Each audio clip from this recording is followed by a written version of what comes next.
మౌనంగానే ఎదగమని మొక్క నీకు చెబుతుంది. ఎదిగిన కొద్దీ ఒదగమని అర్థమందులో ఉంది.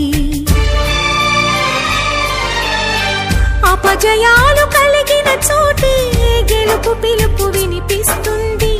ఆకులన్నీ రాలిన చోటే కొత్త చిగురు కనిపిస్తుంది. మౌనంగానే ఎదగమని మొక్క నీకు చెబుతుంది. ఎదిగిన కొద్దీ ఒదగమని అర్థమందులో ఉంది. అపజయాలు కలిగిన చోటే గెలుపు పిలుపు వినిపిస్తుంది. ఆకులన్నీ రాలిన చోటే కొత్త చిగురు కనిపిస్తుంది.